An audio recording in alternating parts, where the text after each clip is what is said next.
Hi hello வணக்கங்க எல்லாருக்கும். எல்லாம் நல்லா இருக்கிறீங்களா? இன்றைக்கி நம்ம ரேணுகா வீட்டு சமையலில் வெங்காயத்தாள் கீரை வச்சு தான் சமைக்க போகிறோங்க.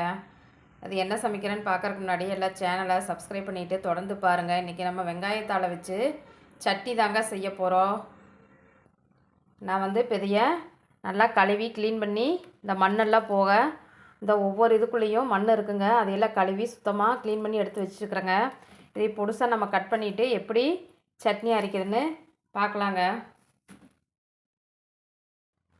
நம்ம முதல்ல இந்த வெங்காயத்தெல்லாம் தனியாக கட் பண்ணி எடுத்துக்கலாங்க. எடுத்துகிட்டு இது எல்லாம் பொடுசாக தாளவெல்லாம் கட் பண்ணி எடுத்துகிட்டு வந்துடுறேங்க. நான்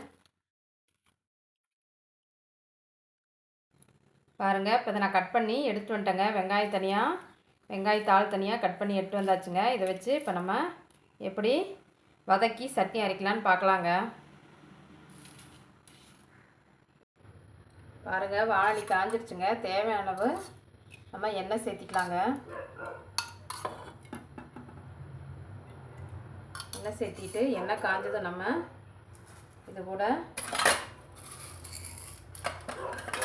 கொஞ்சமாக பச்சைக்கடலை பருப்பு சேர்த்திக்கலாங்க. கொஞ்சமாக உளுந்தம் பருப்பு சேர்த்திக்கலாங்க. வதக்கிக்கலாங்க. வதக்கி விட்டுட்டு இப்போ நம்ம 2 பச்சை மிளகாய் சேர்த்திக்கலாங்க.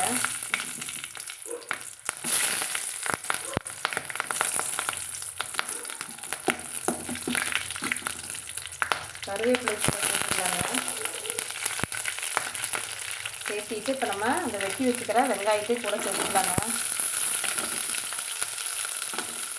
ஃபஸ்ட்டு இந்த வெங்காயத்தை கொஞ்சமாக வதக்கலாங்க.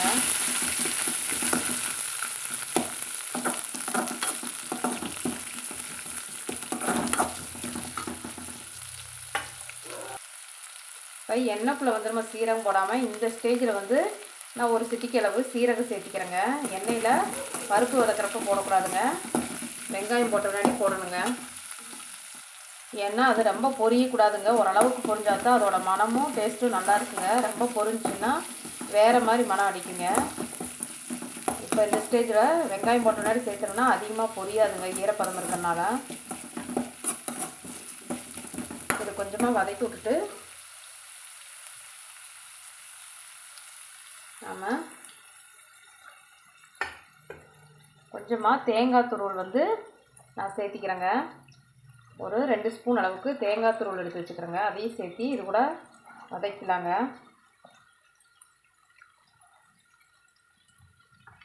புளி இந்த அளவுக்கு சின்னதாக எடுத்து வச்சுக்கிறேங்க. ஒரு அரை கொட்டைப்பாக்கு அளவுக்கு அதையும் கூட சேர்த்திக்கிறேங்க.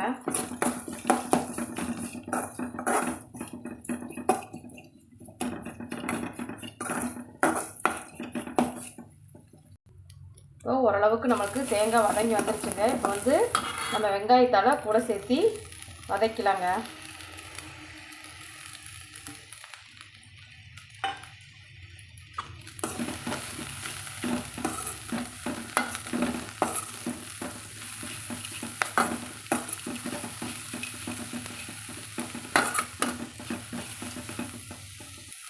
பாருங்கள், இது கூட ஒரு சின்ன துண்டு ஒரு 1/2 இன்ச் அளவுக்கு இஞ்சி சேர்த்திக்கிறேங்க. பாருங்கள், 2 பூண்டு பல் சேர்த்திக்கிறேங்க குட்டியாக. அவ்வளோதாங்க, நம்மளுக்கு இந்த அளவுக்கு வதங்கினாலே போதுங்க. ஸ்டவ்வை ஆஃப் பண்ணிடலாங்க. நம்ம இது சூடு ஆறட்டுங்க. பாருங்கள், சூடு ஆறினது நம்ம இதை மிக்சி ஜாரில் சேர்த்திக்கலாங்க.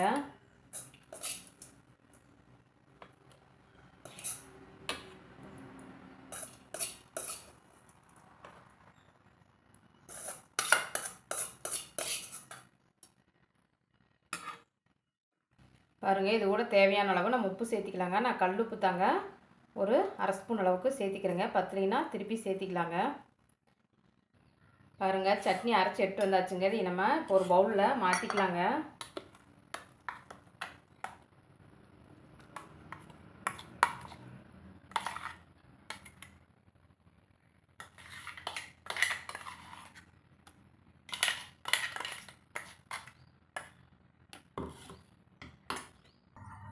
பாருங்கள், தாளிப்புக்கு நான் எண்ணெய் சேர்த்தி வச்சுக்கிறேங்க.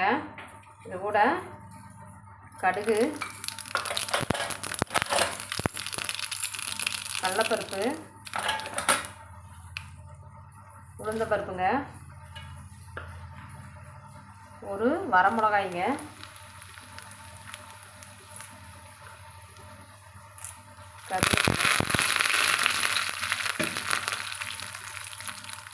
இப்போ நம்ம தாளிப்பை இது கூட கொட்டிக்கலாங்க.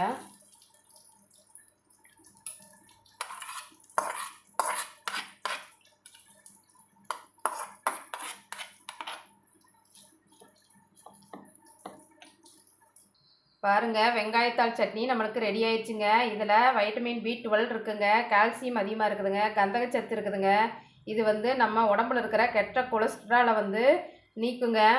இதயத்தை வந்து கெட்ட கொலஸ்ட்ராலை நீக்கி இதயத்தை வந்து நல்லா பாதுகாத்து வச்சுக்குங்க. சிறுநீரக கல்லை போக்குங்க.